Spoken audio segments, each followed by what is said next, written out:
Paul O'Grady, Jennifer Ellison, Phil Olivier and Natasha Hamilton are spending the night ghost hunting in the Sicilian capital of Palermo with Mistress of the Macabre, Yvette Fielding.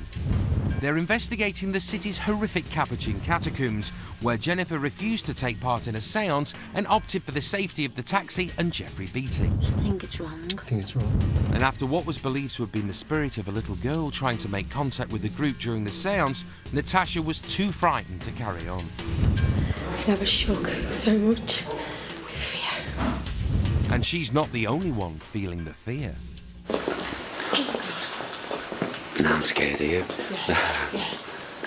I have to admit it. Oh, yeah? Yeah. Listen.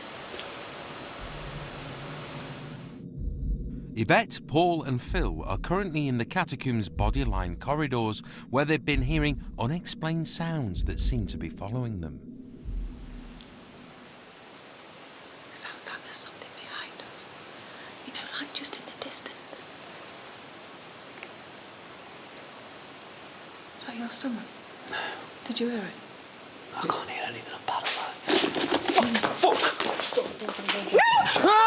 Shush, stop. Stop. Basta. Basta. Fuck. There's nothing behind us. No, go on. Okay. You know the way I said thanks for bringing us here? I fucking take it all back. I'm just letting little Trumpy go. There's something down there. Listen. Let's go.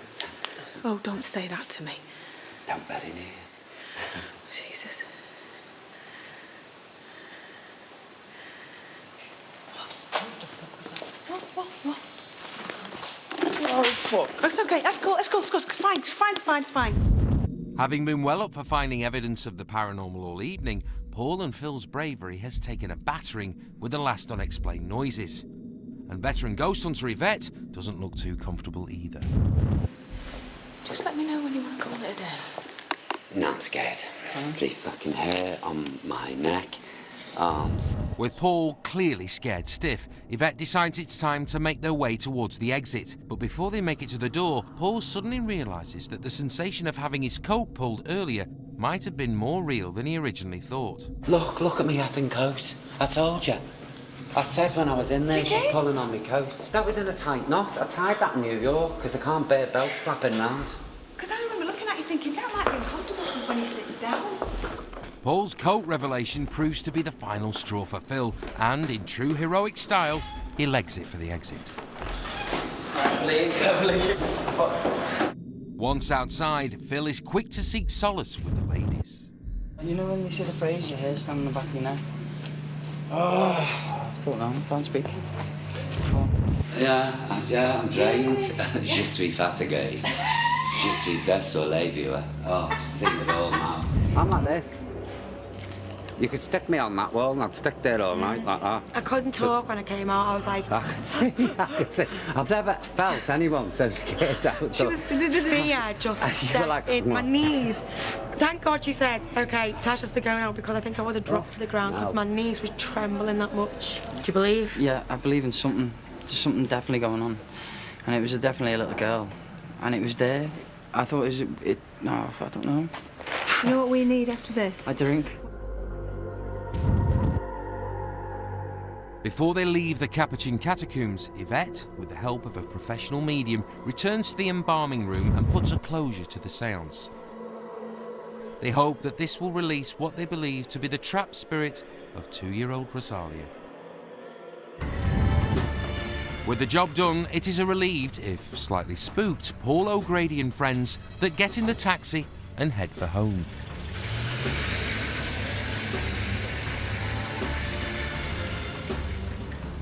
There's been times tonight where I've been so overcome with fear that I didn't think it was possible to feel like that. I don't want to go. Jesus, I mean, paralysed with fear. I don't mind admitting it. I was paralysed with every hair on my body. It's like somebody gone round them with lacquer, stiffened them up. I could feel it. It was, whoa, not nice. If there's anybody here, my tongue tied. It's so funny because all of us are going away with our own experiences. and I think we're all going to be a lot more open to what's out there now. There's definitely something in here. It's too much to take in, it's mad. Especially when you just didn't believe it. You really mess with my mind, you know. It's mad.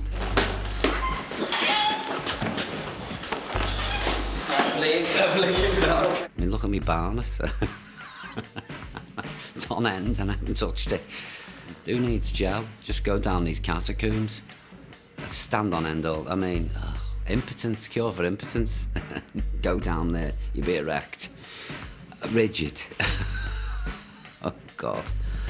Paul was always going to be a hard man to predict this evening. And the way he deals with fear is he takes control of situations and groups and it lays his fear that way. And there was a bit of Paul playing about with members of the group when he was in the theatre, drawing attention to the possible spirits, to who else was in the group. There's an actress here, Margaret, and a singer, and a young actor, all disgracing what you stand for. Now, if you are the leader of the group, of course, you have to have special talents to work functionally for the group. And Paul's talent, of course, was humour. It's me. Fucking hell, you'll give me a heart attack. Until we got to the catacombs, and then everything for Paul fell apart. Why was that? Because you can't laugh at a funeral. Simple as that. And I think for the first time, I saw evidence that Paul, below the control mechanisms, below the critical thinking, below all the fancy Italian, was looking very, very frightened. No, you won't here. In terms of underlying personality, Philip was the most emotionally stable of all of the participants tonight.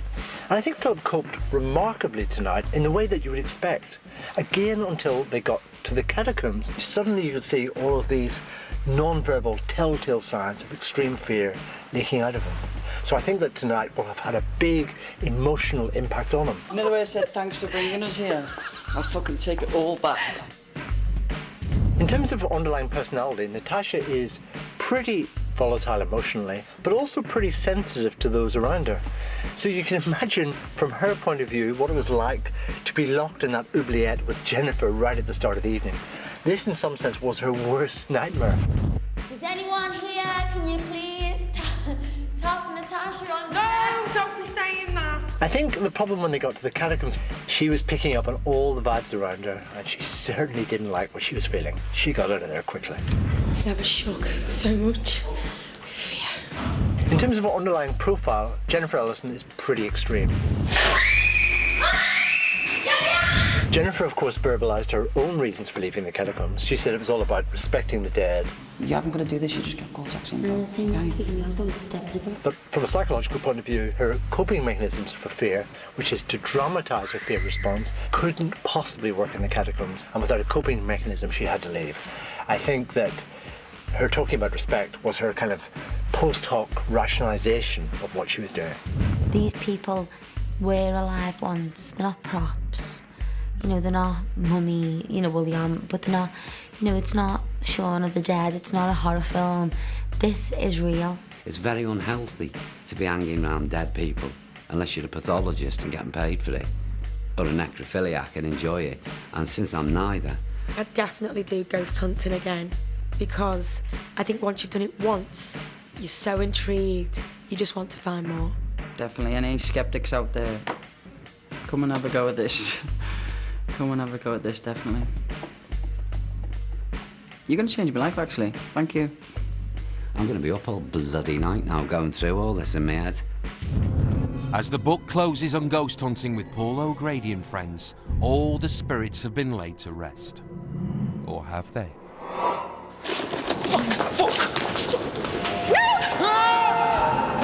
We're gearing up to the